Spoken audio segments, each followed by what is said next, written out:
네, 최근에 심야에 서울 도심에서는 택시 잡기가 하늘의 별 따기만큼 어렵다고 합니다. 서울시가 뒤늦게 대책을 내놨는데 문제의 원인은 뭔지 또 대책에 대한 효과는 있을지 짚어보도록 하겠습니다.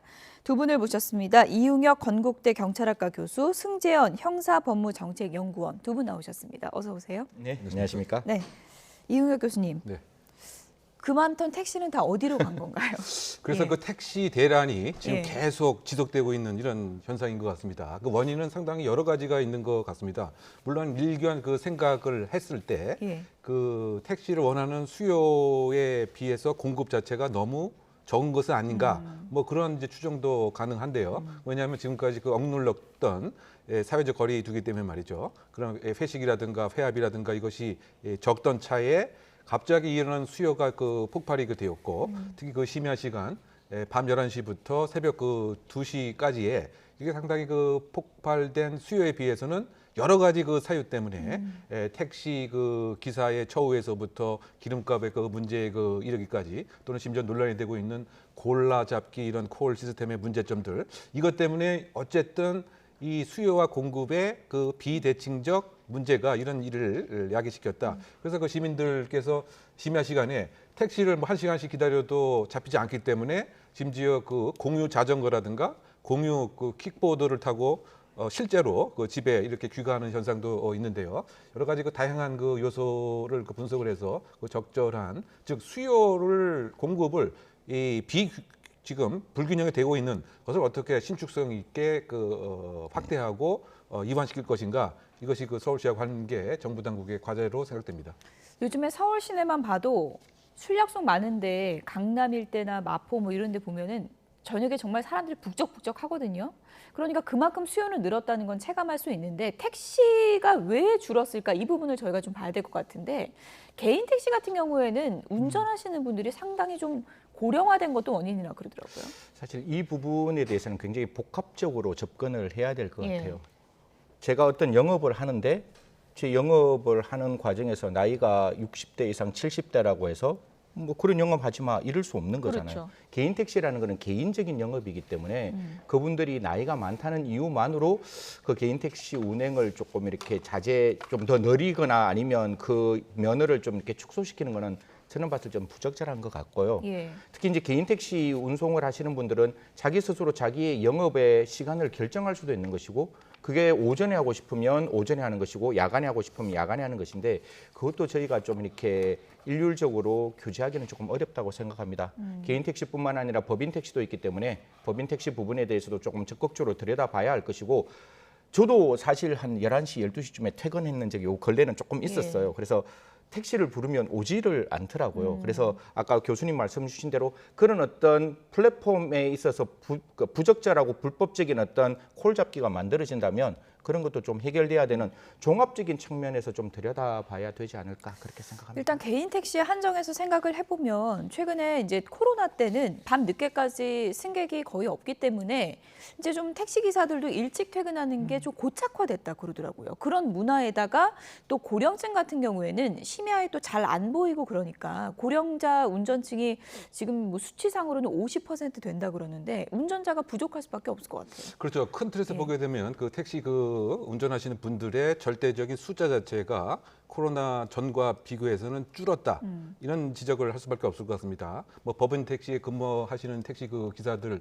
그런 통계를 보게 되면 약 30% 가량 이제 줄었던 거죠. 예. 왜냐하면 그 업무의 그 효율성 대비 수익 자체가 차라리 그 배달을 한다든가 예. 또는 이런 업을 하는 것이 택시 기사 업보다는 훨씬 낫기 때문에, 퀵 서비스 이런 쪽으로 많이 빠지셨다고 그렇죠. 그런 쪽으로 그러더라고요. 이제 옮겨갔기 예. 때문에 절대적인 그 기사의 수 자체가 이제 줄은 이런 점이 분명히 또 있고요. 지금 이제 잠깐 지적을 하신 바와 같이 개인 택시 운전자분들께서도 사실 과거 2년 동안 9시, 10시에 집에 복귀해서 가사 생활을 하는 이런 것이 어떻게 보면 상당히 그 익숙해 있었던 이런 점도 있고, 또 그 65세 이상에 해당되는 그런 빈도 자체가 예. 상당히 많습니다. 50% 가량이 사실상 개인 택시 운전하시는 분들의 연령층인 것을 보게 되면 심야에 이렇게 일하는 것 자체에 대해서 상당히 그 업무 강도라든가 부담을 또 많이 느끼기 때문에 그렇죠. 개인 택시 운전하시는 그런 인력 자체도 현실적으로는 주는 것과 이제 다름이 없다. 뭐 이런 점들이 함께 지금 작동을 하는 것 같고요.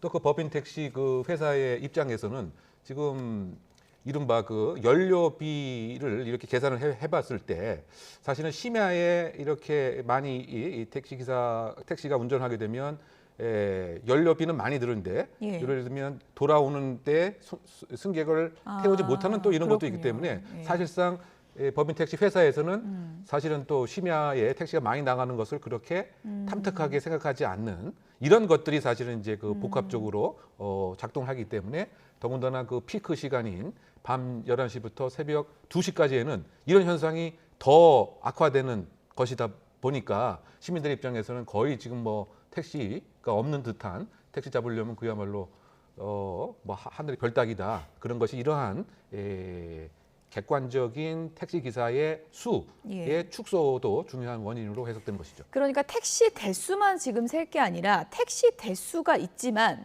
그걸 운전할 사람이 부족하다. 이런 게 지금 법인 택시의 현실이라 그러고요. 근데 지금 승객들이 화나는 건 따로 있는 것 같아요. 왜냐하면 택시가 줄어든 게 문제가 아니라 골라 태우는 게 문제다. 이런 지적이거든요. 혹시 들어보셨어요? 지지기 앱이라는 거? 지지기 앱이요. 예, 저는 못 그게 들어봤어요. 어떤 건가 하면 예. 이제 우리가 이제 휴대폰이 있으면 이제 카카오 뭐 특정 어떤 그 앱을 딱 누르면 네.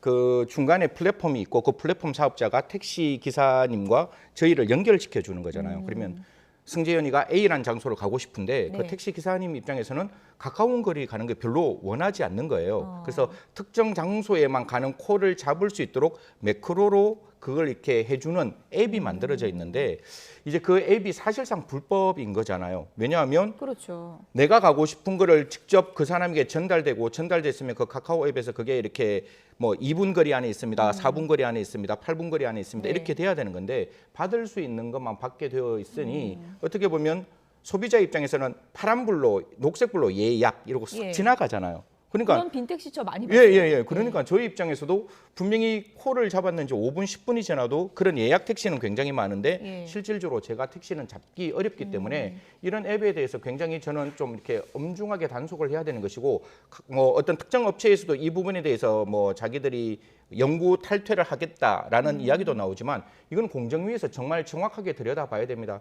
플랫폼 사업자들이 가져야 될 가장 첫 번째 의무는 그 플랫폼이 투명하고 객관적이고 공정하게 네. 이루어져야 국민이 그 중간에 앱을 가지고 활용할 수 있는데 기사에게도 불이익이 되고 시민에게도 불이익이 되고 그 플랫폼 사업자만 굉장히 이득을 받는 방식 예. 또 저는 분명히 지양돼야 되기 때문에 이런 부분에서는 그 업체도 시정안을 내놓아야 하지만 우리 공정위에서도 좀 적극적인 대응이 필요하지 않을까 그렇게 생각합니다. 지금 승재원 연구원님 설명을 들어보니까 좀 배신감도 드는 것 같아요. 어떻게 보면은 승차 거부를 면전에서는 안 하는 거지만 시스템을 이용해서 승차 거부하는 거잖아요. 그렇죠. 어떻게 본다면 이제 목적지 자체가 그 표시가 되기 때문에 그것을 이제 활용을 해서 나의 개인적인 왜곡된 이기심에 반로한 이제 근거가 이제 되는 것이죠.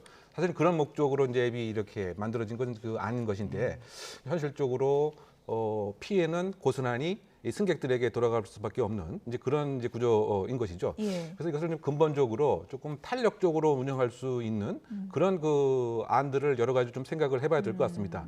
즉 낮에 이렇게 집중할 때 그러면 낮에 이제 그와 같은 교통 해결책을 내게 되면 심야에 당연히 또 영향을 또 받을 수 있기 때문에 그 시간대별로 어떻게 신축성 있는 이 수요와 공급을 맞출 수 있는 이제 그런 것이 이제 필요하지 않겠는가 하는 것이 하나의 그 과제 같고요.